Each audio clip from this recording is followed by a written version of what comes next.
Parthasarathi from Anand Rathi. Thank you, and over to you, sir. Thanks, Stephen. Morning all. On behalf of Anand Rathi, I welcome you all to the Q1 FY21 conference call of Suprajit. From the management side, we have Mr. Ajit Kumar, the founder and chairman, Mr. N.S. Mohan, MD and Group CEO, and Mr. Medappa, the CFO and Company Secretary. As always, we will start with the initial remarks about the results, and then we will follow it up with Q&A. Over to you, Mr. Ajit. Yeah, thank you, Vijay, and thank you for Anand Rathi for hosting this conference call. Good morning to all the participants. I welcome you for this Q1 results con call.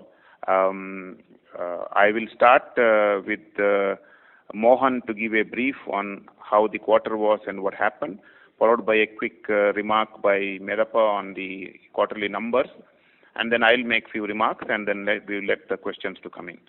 Mohan, can you start? Okay, thank you. While the first quarter was obviously not a great from the operational results perspective. Mr. Mohan, request you to speak a little closer to the device, please. Okay. Is it okay now? Yeah, I can hear you. Okay. Just to repeat what I was telling, like I was telling, the first quarter obviously has not been great results from the operation perspective. Mm-hmm. It gave us an opportunity to trim the bushes and the trees and deweed the garden. What I'm trying to allude to is that we focused on addressing the fixed cost. Some of these were temporary measures like salary cuts, and some were more lasting like reduction in headcount across all Suprajit entities, both within India and outside of India. The other big focus area for us in that quarter was to ensure that we keep collecting cash and keep the debtors under control. This was done in a very effective manner, both at the OEM level, Tier 1 level, and also with the aftermarket distribution and dealer network. The final challenge for us during the quarter was a ramp up. Not just ramping up within our facilities, but also to get our vendors ramped up. So these were the primary focus areas for us during this quarter. Moving on to specifics, at Westcon, the overall market weakness continued, and also our focus in building operational efficiency and restructuring sales and marketing areas. We are looking at working towards weaning away some of our customers away from the competition, and some of them have become financially weak in US. Moving on to Europe, we won new business from a marquee existing customer, and this is for an e-vehicle. It's a hybrid vehicle actually. And our Koper warehousing facility is fully operational now, and it is serving the customers on the mainland Europe. Moving on to Trifa and Luxlite, our warehouse consolidation exercise is now completed. So we have one single warehouse. We have consolidated it. And we still see weakness in the global market, more so because a lot of that is being addressed in the South American market. And Brazil, as you all know, has been hit very hard. Therefore, that's one of the markets which is hit for us at Trifa Luxlite. Moving to the Phoenix Lamps division, our plant at Chennai is now fully loaded, and we have been recording excellent sales there. At the domestic cable division, we have recorded very good traction in the aftermarket as the OEMs are still ramping up. Having said that, the month of June and specifically the July and August are looking pretty robust. Overall, while we saw a very tough first quarter, I am pretty optimistic on the second quarter. Thank you. Thank you, Mohan. Medappa? Yeah, thank you. We have reported the financial results for the quarter ended 30th June FY21. The consolidated revenue for the quarter ended with June 2020 was 177 crores against 363 crores for the corresponding period last year. The consolidated EBITDA was negative 4.8 crores against 51.2 crores last year. And the standalone operating revenue was 87 crores against 247 crores last year. And the EBITDA was negative 77 crores, 77 crores against 41 crores last year. Yeah, thank you. Thank you, Medappa. Its EBITDA was 7.7 crore against last year's 41 crores. Yeah. I think the highlight that I would like to add on here is that, not so much the last quarter. I think you all are very well, basically, it's a COVID quarter, I would say, wherein not only our customers, I think most of our peers had a similar situation where business was at a standstill for 2 months. June month, when it sort of restarted, it had a fairly decent uptick, which we have seen not just in India, but also across our group. Generally, things have been warming up in July and August as well. In fact, aftermarket is very robust for us in both July and August, and it hopefully will continue. And OEMs are starting to come back to not entirely normalcy, but they're coming closer to their normal levels of operations. But for us, because of the current product mix, etc., we are able to more or less say that in the month of August, we will be as close to the same month. Let's say July, August would be, let's say, close to 90-95% of what we did last year, so which is a good sign. So similarly, we are seeing that a strong, robust exports, both for automotive and non-automotive units of ours.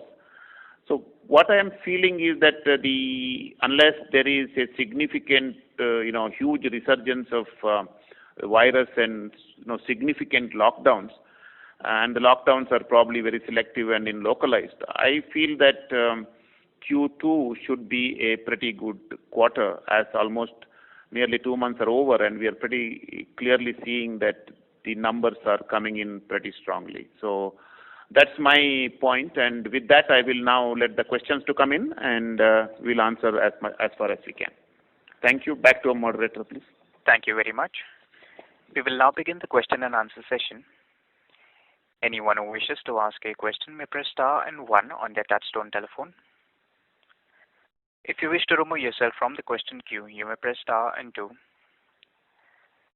Participants are requested to use handsets while asking a question. Ladies and gentlemen, we will wait for a moment while the question queue assembles. The first question is from the line of Nikhil Kale from Axis Capital. Please go ahead. Yeah, thanks for taking the question. Just had a couple of questions. First, on the non-automotive cables division performance. So the revenues were down just 24% YoY, which is kind of a pleasant surprise. I believe in mid-June, you had kind of highlighted that DISCOM facility is operating around 50% of normal levels. So just wanted to understand what has driven this maybe faster than expected recovery at the non-automotive division. So if you could just provide some color on that, on the performance there. Yeah, I think just as a matter of information, there has been some challenges for some of our customers in the North American market from one of the competitors of ours because of their own financial stress, I think. And their supplies have been also to some extent disrupted to our customers, where we were common, suppliers. So that has helped us to, ramp up a little more in non-automotive business.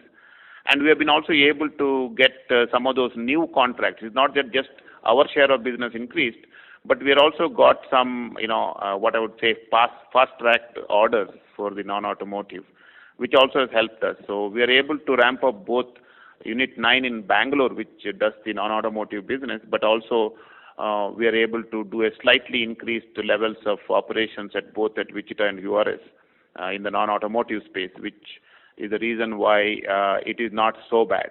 I mean, that's the answer. Okay. So would it be fair to assume that this is more like a sustainable market share gain that we've seen? See, there has been some disruption from one of our competitors, and at the time we supported our customers. Some of it will come back to us, but again, it's a long-term plan. It may not happen for this year. Probably it will happen as a matter of change of sourcing from the customer. So that decision, we are working on. Actually, we are working on few interesting opportunities in Sena.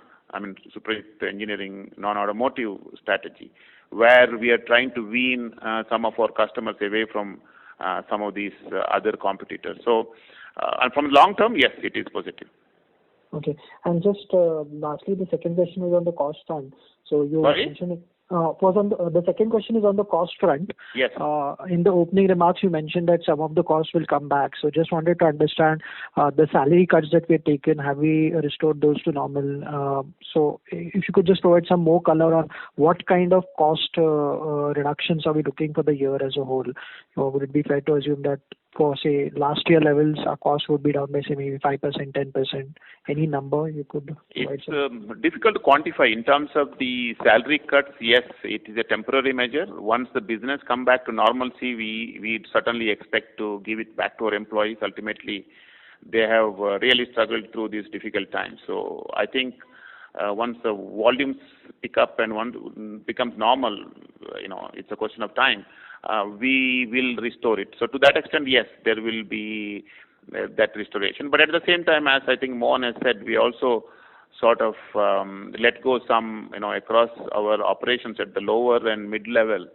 I think across our global footprint, probably 8 to 10% of our team has been let go because we felt that we will be able to operate more efficiently. And those kind of things will be permanent, whereas the salary cuts will be temporary. And some other overhead reductions, like, for example, we run buses to bus people, that numbers have been trimmed. We are able to optimize that, or we've been able to do some more optimization within the operational front in respective units. Those things also, some of them will stick. So the numbers, how much it will pan out, again, it depends upon how the scaling up happens. So some of them are permanent. I would certainly expect that you would see certain savings in employee cost as well as overheads on a permanent basis, yes. Okay, thank you. Thank you. The next question is from the line of Nitin Agarwal from JM Financial. Please go ahead. Yeah, thank you for taking my question, sir. So can you tell us what do you think is a sustainable long-term industry growth for the halogen bulb segment in different markets like India OEM, India aftermarket, and Europe aftermarket? And also elaborate on what is our strategy towards the threat from LED segment. Are we looking to enter this segment in near term? And if yes, are we seeing any inorganic opportunity, or have we made any R&D progress in this front? Mohan, will you answer this question? Sure, I'll take it. There were multiple questions embedded in one, I guess. So let me try to take each one at a time. First one, you asked the question, what would be the kind of halogen growth in the market? Now, when you say that, are you looking at the market growth, or are we looking at our share in the market? So I would rather look at it at our share in the market, because the way we are going about consolidating businesses, that there would be a shakeout, and when the shakeout happens, those things should fall into our net. So it should fall into our net, and that's the way we are working. And one classic example of that was the way we did the deal with one of what we used to call as a competitor, who has now become our customer. Therefore, our utilization levels have become better, and our margins are becoming reasonably stable. Therefore, that's one way of looking at it, where we are looking at enhancing our market share, therefore growing our business, primarily because this is aftermarket business. If you look at the overall structure of Phoenix Lamp's revenues, you would see a major part of it comes from aftermarket. So that is one way of looking at it. The second way of looking at it is, just don't look at only India as your market. Look at globe as your market. So we are looking into China, we are looking into supplying into Russia, we are looking into supplying into USA. And we have already made some initial moves on that, and initial samples have already gone in there. Therefore, the way I look at it in terms of market growth, Will the halogen bulbs grow? Will the LED be a threat? Over a long run, definitely yes. But on a short run, I don't think so. When we looked at the acquisition 5 years back, we thought about it. It's been more than 5 years now. We have been pretty comfortable. Therefore, that's the way I look at it. Now, I am coming to the second part of your question. The LED portion, are you doing something about it, organic or inorganic? Well, we keep always looking out for opportunities, and as and when opportunities come, let's have a look at it. In-house, we have started doing assembly of LED, and we have already introduced this in the aftermarket. It's already come under the brand of Phoenix in the Indian aftermarket. To add to what Mohan just said, we are also now, the top two halogen players in this market. We are just behind them. The other one is Lumiled, which is erstwhile Philips. Even they have become our customers now. The idea here is to become the most competitive manufacturer of halogen lamps in the world, out of India, and then feed the global market. So halogen lamps in the aftermarket will be there for a long time. So we are very comfortable that this business will be there for another, a decade or at least that much.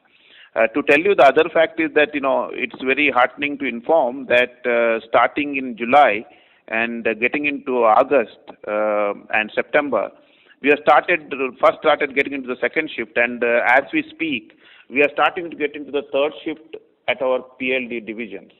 That means to say that there is a significant pressure on supplies on the PLD division. In fact, we are expecting that most of the critical lines will be running 3 shift during September, and even now as we speak, some of them already been into the third shift. So we are actually fully loaded on the PLD at the moment. Okay. Thank you for such an elaborate answer, sir. My second question is, how relevant is the mechanical cable on the EV vehicles in terms of content per vehicle? Is there a reduction in EV vehicles? No, actually, I think I've answered this question multiple times on the previous calls as well. See, the EV is the engine pack that is changing. Okay, let me again make this clear. At the engine pack position, we do not have any cables, whether it is an IC engine or whether it's an EV pack. So the question of change of technology on the EV per se, or any other technology at the engine, at the combustion, at the powertrain position is concerned, we don't have a cable at all in the first place. So that changing does not affect us anyway. Just to tell you, I think recently we won a couple of orders from VW as well as Ford, and I think most of these products these cables are all for their EV range, which was getting launched in 2021 and 2022. We recently won a big contract for North America for Volkswagen. In fact, there are some very interesting parts. There are second cables. So for example, particularly when there is a hybrid, or even if there is just a EV engine, the charger, the flap has to be open. There is a cable. In fact, sometimes there is a second cable as a safety to open the flap from inside. So actually, we are seeing 2 cables on a hood on a fuel release product, which is only 1 cable all these days. So we are not seeing any change in the content as far as the cars are concerned in terms of number of cables, to answer your question. Thank you, sir. Just if I can squeeze in one last question. Okay, sir, I'll come back in queue. Thank you. A reminder to the participants, please limit your questions to 2 per participant. The next question is from the line of Abhishek Jain from Dolat Capital. Please go ahead. Good morning, sir. Congrats for decent set of numbers in tough time. Gross margin have improved by 300 bits quarter-on-quarter basis. Is it because of the higher aftermarket or fall in the RM costs? I think there is a very modest fall in the RM cost. I don't think there is any other reason than that. Product mix also changes. We have, I think, to some extent, more aftermarket in this quarter, and also there is more exports or our global business has increased. So I think the 1 quarter number shouldn't really be taken into very serious in margin calculation, because there have been so many ups and downs, and also of course there has been cost reductions and cost savings that has been done. So there have been multiple things that has happened. So there is nothing specific I can say, I think. Okay. Sir, how much current inventory is lying with you, which needs to be liquidated in second quarter? Sorry? How much current inventory is lying with you, which needs to be liquidated in second quarter? No, I don't think we had anything unusual. We don't really build to stock. We basically build to sell. That is our general philosophy in terms of how we manage our inventory. So probably there was some, extra inventory maybe in end of March, simply because, there is sudden lockdown. But having said that, our inventory that has all been cleared up during the quarter, whatever, they're not significant anyway, as you will see from the end of the year inventory numbers. So the inventories are pretty lean. We don't have an excess stock at all anywhere actually. Okay.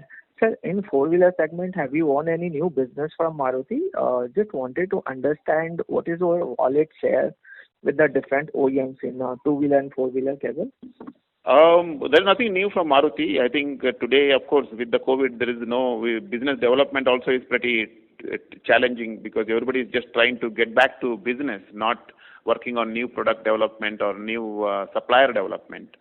In terms of wallet share, I think, in the two-wheeler industry, we probably have, I don't know, Mohan, you have anything that you can share in terms of in two-wheeler, four-wheeler that you want to share? In cables, I would say ballpark, I would put it at around 70%. And at four-wheelers, I would put a ballpark at around 30%. Yeah, and I think not necessarily directly going to the four-wheeler customers, but going through the tier ones through. Yeah. And what is the SOB with the customer-wise SOB in the two-wheeler? Customer-wise, I think you can call Medappa and he'll give you offline. But with the as you said, when you're 70% with the two-wheelers, it's like we are, number one in most of these two-wheeler guys. Some of them we are at 80%, some of them we are at 60%. I think that would be the difference amongst all of them. And on the four-wheeler, I think it is, more skewed. We have got higher share with Mahindra and lesser share with Maruti. Those numbers probably are available. We can try to give you offline. Sir, my last question related with the Narsapura plant. So how much incremental revenue this will add on annual basis in normal circumstances? See, Narsapura plant was set up to deliver products to our key customer, Honda Motors, for their two-wheelers. And it was being supplied from another unit of ours. That unit was highly congested and the capacity was not available to gear up to requirement of the full plant capacity of Honda in Narsapura. That's why we set up the plant there. It's actually not a new business. It is a relocated business from an existing plant to the new plant. The advantage for us having gone there is, being very close to Honda, we are able to get any time when other suppliers are having an issue, and they always come to us. So we are able to get a slightly higher share of business. I think beyond that it's not a new business, if I have to be clear on that. Yeah. So what is the current share of business with Honda right now? Honda, I think Narsapura plant, I don't know particularly, but overall we are at about 55%. Am I correct, Mohan? Yeah, that would be the number I would. Yeah, yes. Overall, yes, because we are supplying to all the plants. I would rather like to put on the overall Honda situation maybe around 55%. Okay, sir. Thanks, sir. That's all from my side. Thank you. The next question is from the line of Bharat Gainani from Sharekhan. Please go ahead. Yes, sir. Hello. Yes. So thank you for the opportunity. So just FY21 obviously would be a COVID situation. But I want to understand more from the long-term perspective or medium-term perspective of the Phoenix and the non-automotive division. So while the domestic, as you have been earlier pointing out, that domestic auto cables will move more in line with the industry growth. But I want to understand what's our outlook in the medium term for the Phoenix and the Sena division, non-automotive cables, because there has been a considerable kind of time the businesses have been taking to ramp up. So over the next 1 or 2 years, what do you think the growth outlook will be for the Phoenix division and the non-auto division? And the domestic, obviously, you have said that it will be mostly in line with the industry. So I just wanted your perspective on all the three divisions from a medium term. Mohan, will you take the question? Yeah. Let me first talk about Phoenix. Phoenix, it's not what we are going to supply just into India. Therefore, the dynamics are completely different over there. The focus should be to align ourselves with the major, what we call as competitors today, who will start sourcing it from us as they start shutting down their plants. So that's our game plan. Therefore, it will all depend upon how our competitors start behaving. Having said that, if you're asking me to put a number over there, I would not hazard a guess there. I can only tell you that from an investment perspective, it has paid us back pretty handsomely. And in terms of headroom for growth, we knew that it is going to be limited, but we are trying to expand it. Will it expand in single digit, double digit, is anybody's guess. Now, moving over to Westcon and Sena strategy, I am much more optimistic there because I think that we have much more headroom for growth, primarily for a couple of reasons. Number one, it's some of the players there are weak. Therefore, we should be able to get that share of business. And we are pretty much well positioned today there, both from an operational perspective with a 3-plant strategy perspective. Therefore, I would be looking at a much better growth perspective at WCL or Westcon Controls, between Westcon Controls and Phoenix.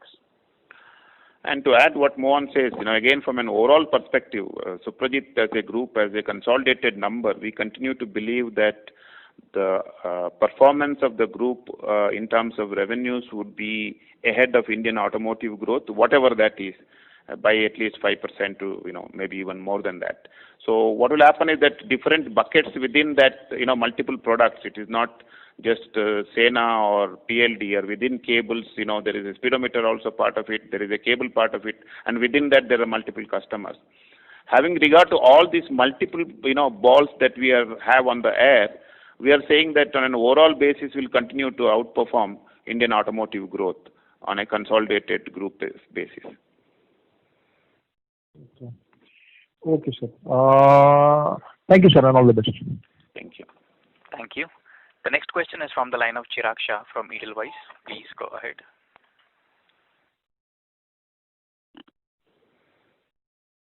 Mr. Chirag Shah, your line is in talk mode. Kindly go ahead with your question.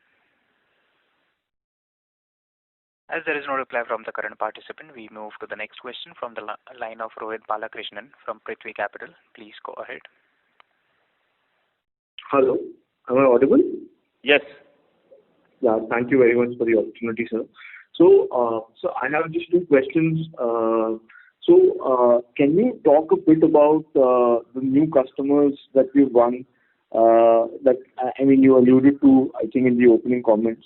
And just as an addition to this question is that in the past, in the Phoenix division, you've talked about gaining market shares, especially in the US, and sourcing away from China could be a tailwind for us. If you can talk about that as well. And also on the Sena part, you've talked about our 3-plant strategy, and you also alluded in the past that something similar like sourcing from India, producing from India, has worked well in the automotive side in the cables division.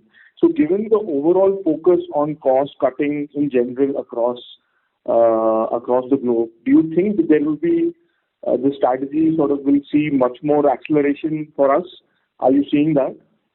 And finally, the last question is on the inorganic. Given our strong balance sheet and our past track record as well, are you seeing more opportunities today? And if you'd like to comment anything on that. So these were my questions. Thank you. Thank you. Quite a few questions. Let me try to address. In terms of new customers, I think one is more new business from existing customers. I think that is happening pretty strongly. In fact, we recently won a contract for Volkswagen in US as well as in Europe for some of their new platforms that is being launched in 2021 and 22. We also got some new business for Ford through one of the tier 1 customers in US for the US market. On the PLD, I mean, we have won some other contracts as well in multiple places. But on PLD, we talked about, you mentioned China. In fact, we are able to enter China in the last 6-8 months' time, where we are now supplying not only through our brand in the China market, but also entered one of the OEMs in China as a supplier through a tier 1. Phoenix Lamps is the question of, the survival of the fittest and the most competitive one. We believe we are. In fact, we are able to track our competition pretty closely. Some have very poor balance sheets, and then they will have difficulty to sustain for long, particularly that too with the COVID situation that we are all in. So we feel that will all give opportunities of not necessarily an acquisition, but also of getting those businesses that they are not able to meet eventually. So I think we still, as I said, we are already starting to run our PLD plants on third shift. That only says that we are starting to use more and more of the capacity that is there. 3-plant strategy of Sena has been what our mainstay as to how we want to grow the Sena strategy.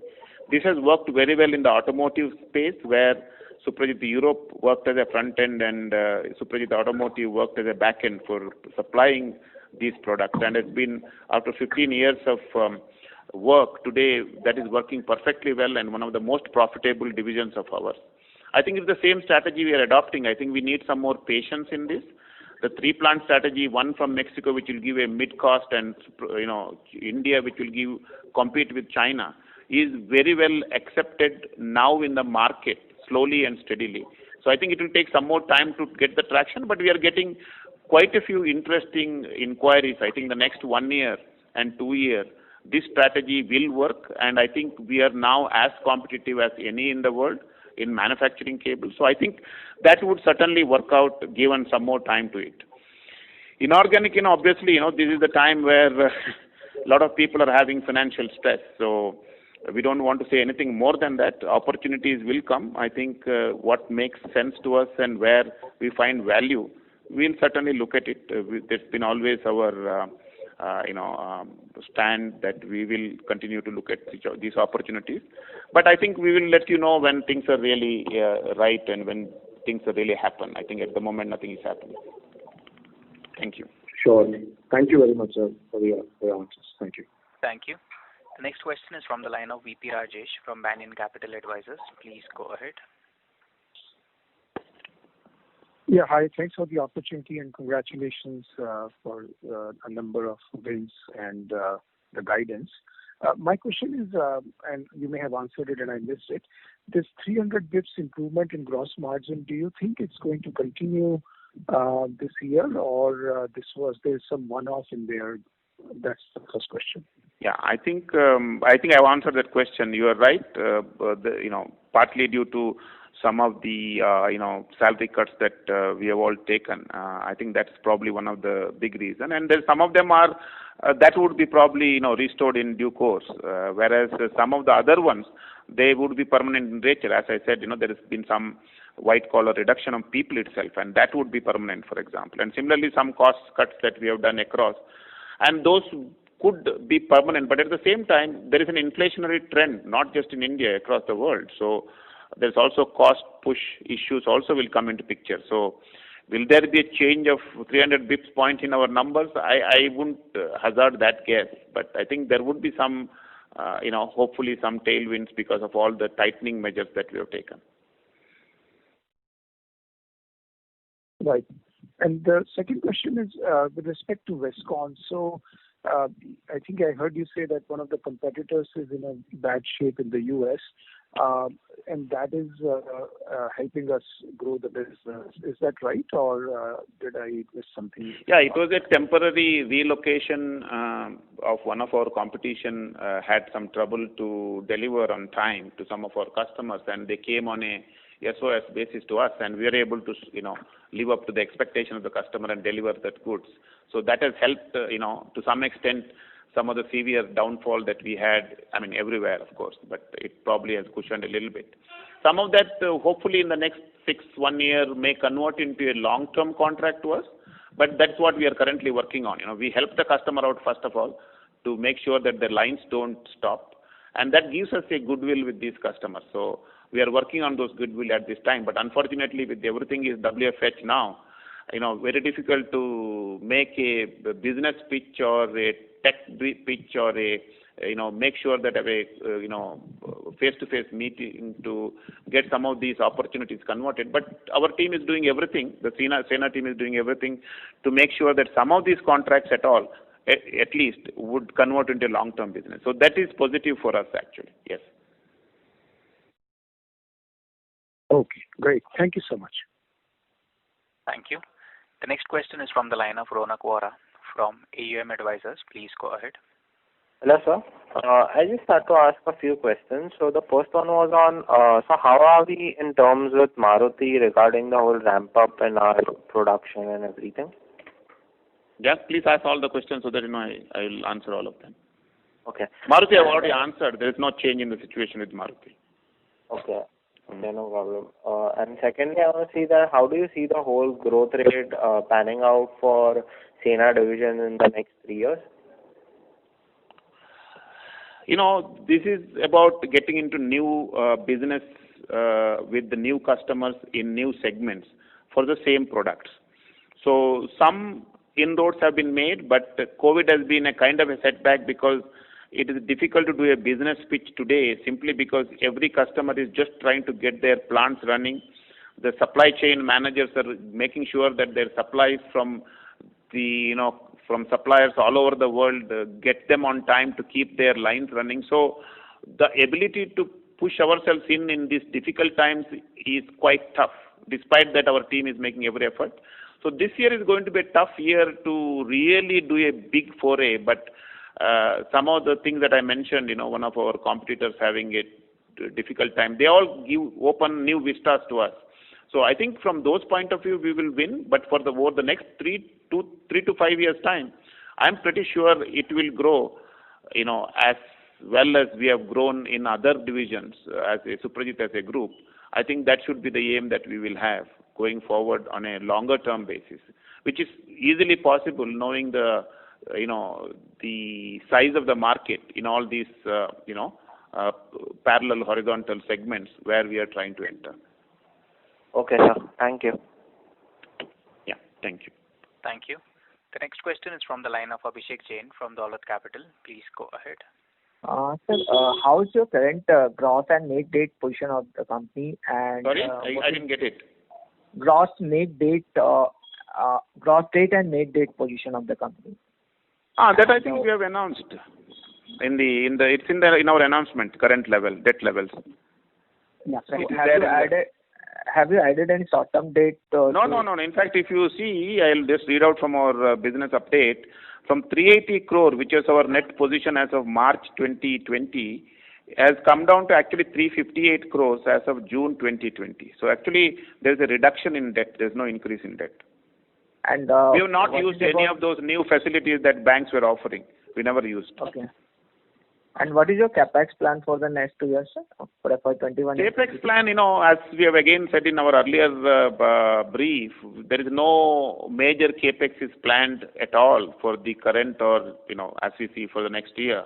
The capex will be more a maintenance capex. Let us say, we have always said our maintenance capex may be around 2% of our revenues. So I don't think it will be anything beyond that over the next year or two, as we see it, unless there's a huge, robust growth that is coming to us. Okay, sir. And, sir, how much grant you received from the UK and European government in first quarter for employee cost? I think the significant one was at Westcon. There's what they call as a PPP loan, which is about 2.1 million.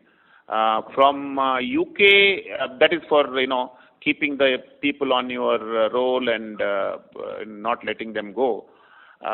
In UK and Europe, they are much smaller. I think UK maybe it was less than 100,000 pounds for sure. Yes. Yeah. And in Luxembourg and I don't think there's anything in Germany. Luxembourg also very small amount, some 50,000-60,000 euros. They were not very material actually. Yeah, except Westcon, of course. So this is why that Westcon has reported around 6% margin, EBITDA margin. No. That has been shown. It is still a loan with in our books. It has not been adjusted into any P&L item at all. Yes. Okay, sir. Fine. Thank you. Eventually it will be, but at the moment we have not done. It has to be approved by some authorities, and in those particular quarters we will reverse those entries. At the time, yes, they will become additional income at Westcon. No, we have not done that as of now. Okay. Thank you. Thanks. The next question is from the line of Chirag Shah from Edelweiss. Please go ahead. Am I audible now? Yes, Hello. you are. Yeah, sir. So quickly, one housekeeping question first. The other expenditure, when I look at it as a line item, it seems to be higher. So can we assume this is a fixed cost incident, or there are some one-offs or lumpy expenditure due to COVID-related issues? How do we look at it? Because the reduction in other expenditure is far lower than your revenue. So how do we look at this? Should we assume the normal fixed cost of the business? Which standalone or both? There has been one, I think, write-off that we took in the first quarter at Westcon because one of our customers went on a Chapter 11. There was one such cost, as I know, as a one-off. I don't think there was any other one-off. That probably if they take that out, some $60,000, maybe that would give a different number to you. Okay, this is helpful. Second is just on India order uptake. So from the OEM side, are you actually seeing upward revision in the order backlog? Question point one. Or secondly, is the order outlook given for a slightly longer period, say 3 months, or it's just a monthly order outlook that they're sharing with you, or their procurement outlook that they're sharing with you? I know, as you know, I think you're an expert in auto components. I don't think anybody gives 3-6 months outlook. That too in these COVID times, nobody is giving. We are getting some update for the month of September. That looks pretty interesting. All I would say is that if that is so, then I think September numbers will be at least as good as the previous year September's numbers. But then again, these numbers keep changing when the month actually comes into productionizing. So at the moment, it looks interesting, very interesting. Yes. Okay. And last question from us, just a very strategic one on the Phoenix side first. Was that you indicated that you are globally number 2 now? Or I would say we'll probably number 3 in the top 3 in terms of the manufacturing capacity. Yes. Okay. So my question was, how do you look at this opportunity size? Are you making a case that some of these big players who are also into LED would start moving out of halogen, and hence that's a big opportunity space for you? That is the strategy in halogens that you are hoping to play out? Apart from replacement. Yeah, I think your point is right. I mean, the other 2 players, who are there, Lumiled and Osram, and both are our customers today. They are our competition technically. But then, one is a fairly significant player, Osram, because we have got a back-to-back buyback agreement, whereas the other one is just a new one whom we are able to convince why you want to manufacture out of your, most expensive plants. We are doing as good, if not better, than the products that is being required for the market. So you buy from us at a competitive price, and that strategy has worked. So the idea is that we are working that, okay, let us see in next 5 years' time, top 3 or 4 only will survive and rest will all fall by the side. Then even if there is on a gross level, there may be some reduction in halogen, but for an individual player, there will be larger opportunities. I think that's what we are looking at. And Osram, it's a question of, how the best last man standing operating guy in this business, and that's what we want to be. And that's what will give us a long runway in this business, which is what we are doing today. Yeah, but Osram and Lumilite are also focusing on halogen, on LED. Yes, of course. That's a different business of theirs. And, obviously, what they are doing is that, if they've got, I'm not talking about these two, but generally some of these guys are having operating units in most expensive places in the world. So, why you want to manufacture? Buy out. And is there a thought process of going organically in LED at some point of time? Is that somewhere in your strategy planning that we may start having our own organic opportunity in LED? So maybe I will let Mohan answer little more detail because I think we have an organic plan. Mohan, will you answer that question? Yeah, sure. You see, when we look at LED, it's not just mere LED as a chip. It's the entire beam comes into picture. Therefore, from that perspective, are we looking at opportunities? The answer is definitely yes. And if you're asking whether we are looking at in the aftermarket as a drop-in solution, that's already in the market now, and we want to expand that market. So, to answer your question, Chirag, in the aftermarket, Suprajit already has a LED solution for the headlamps. So, we are working a little more than that, but it's all a longer-term strategy, yes. Okay. And just one last thing on this export automotive cable. I'm also on the European side of the business and the automotive side. So we were hoping to win some big businesses because last 3 years we have done good amount of seeding of business. Has COVID postponed that? And would it be a right statement that because of COVID, grabbing new business with a new customer is slightly difficult or has got postponed because they don't want to disrupt the supply chain as of now? I think second part probably you're correct in to some respect because everybody is trying to manage the show today with the COVID crisis because nobody has time to spend a lot of time on new developments and new supplier developments. Whereas on the first side, you're very right. I think we have won quite a few new contracts, and when we won the contract, let us say the order size was 100,000 vehicles or 500,000 sizes. They all have now the sizing has fallen by wayside. I mean, they're either half of what they have said or they have postponed the decision to launch. So first of all, there are two things happening. One is that existing volumes have come down because the volumes of production itself has come down from what they have proposed say 2-3 years ago. And the new contract which is getting launched, when they thought about it 3 years ago, because we get involved 2-3 years ahead of time, is now at half of it, or some of them are actually postponed. So technically, because the new business is coming with smaller volume and existing coming down, we are not showing the kind of growth that we could have shown, but we are probably staying where we are in the process. So in the end of the year, second 9 months, we expect to actually our Suprajit Automotive and Suprajit Europe business to be at least to be as good as what it was last year, if not better, because of all these reasons. But sir, what is the postponement? That could trigger a good growth for next year. That's what I'm trying to say. Yeah, I was just coming to that. Any indication what is the postponement that they're indicating? Is it 3-6 months or it's like a 1 year kind of postponement? They generally keep it in their own chest. Products are developed, but they're just saying there'll be some development, there'll be some delay. But these dates we don't really go by what they say. Only when schedules are released we are really ready to roll, I think. When they ask us to say shipment of, let us say, for a European customer, they have to give us at least 3 months advance notice for start shipments. So we are waiting for that to happen, although on paper they say it will be happening in the next quarter. So. And would it be right? It is not all of them. Some of them. Let me also say that. Yeah. And would it be right that if those business come back as expected, as they were expected earlier, say with a lag of say 6 months, you will need to increase your production capacity? That's exactly what we did. No, we actually thought that this year is going to be a great year. That's why we increased our capacity last year to 300 million. I mean, that has not happened. So the capacity is on the tap. We have no problem on capacity as far as cables are concerned. Okay, the capacity is there. So you already planned that. Now it has got just postponed. We are just waiting for it. Yes, exactly. Yes. This is helpful. Thank you. Thank you very much. Thank you. The next question is from the line of Viraj Kacharia from Securities Investment Management. Please go ahead. And after this, moderator will take, it's already 11:54. We'll take 2 more questions after Viraj's question. Sure, sir. Thank you. Go ahead, Viraj. Sorry. Hi, thanks for the opportunity, and I hope you and everyone in the Superjit family is safe and healthy. Yes, thank you.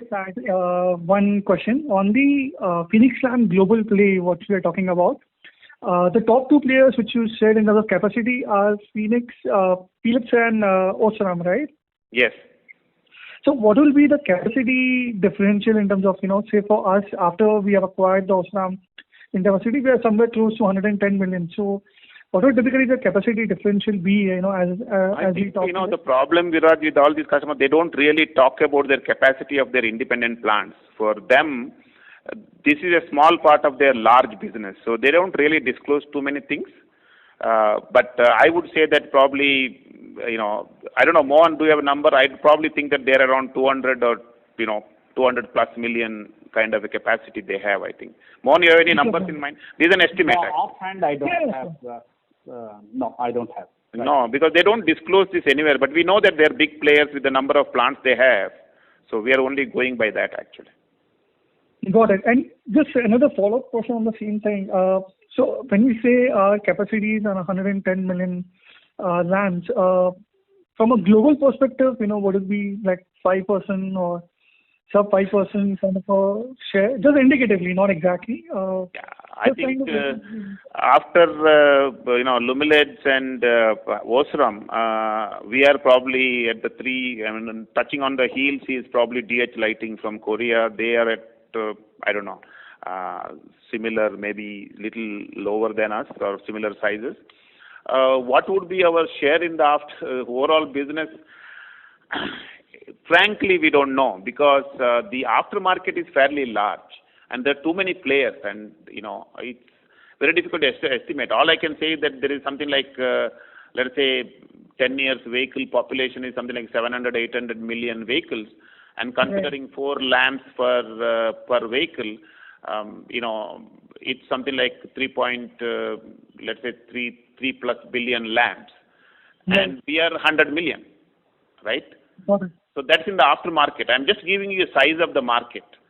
Sure. So sure. that's where. I think that's very helpful. Yeah. That's very helpful. Thank you very much. Wish you all the best. Thank you. The next question is from the line of Chirag Shah from Edelweiss. Please go ahead. So, sir, just thanks for this opportunity again. Just one more question I had on this EV business that you won on the cable side. Now, can you also indicate? I presume these businesses would have LED as a bulb, and can you push both of them together? If it's not LED, then can you push a halogen business as well as the cables business when the EV vehicle comes up? Is that happening? See, I think the strategy today, Chirag, in India we are strong in OEMs, and overseas, we are still yet to play the OEM card in the developed markets of US or Europe for the lamps business. The strategy there is only aftermarket because it's a huge market. So we wanted to be very focused. At the moment, there is no plan to get into, let's say, European OEM or US OEM for the halogen lamps. It's only in the aftermarket. That is the game. Whereas in Europe, for example, in China, we won recently a contract where we are going to supply to a Chinese OEM. And similarly, we are now working with a Brazilian OEM to supply to a tier 1, to the Brazilian OEM. So that is the strategy. So we they are two separate, the purchasing teams are separate for cables and halogen. So it's difficult to, the contract, the RFQs are released at different times, different people, the assessment teams are sitting at different places. It's not possible to combine. It cannot be sold as a, basket. Yeah. Okay. And coming back to the EV part, is it possible to make a comment that the quality of cables that will go in a EV two-wheeler, for example, is similar, better to current IC engines? Is there any difference and content goes up by any chance, even if you supply same number of cables? We have not seen any change in the specs as I see it, no. No major change in the specs. Okay, sir. Thank you. Thank you very much. Thank you. Thank you. As there are no further questions, I now hand the conference over to the management for closing comments. Okay. Thank you very much. I appreciate your continued interest in Suprajit. I think, as you all know, first quarter has been a very challenging quarter, but second quarter looks equally interesting and challenging to make sure that we meet those requirements. So we are hopeful that Q2 onwards, if there is no further, lockdowns and major disruptions, we are hoping that we will come out with a fairly decent numbers going forward. So with that, I will hand it over back to the moderator, and thank you all for your interest in Suprajit. Thank you. Ladies and gentlemen, on behalf of Anand Rathi Share and Stock Brokers, that concludes this conference. Thank you all for joining us, and you may now disconnect your lines.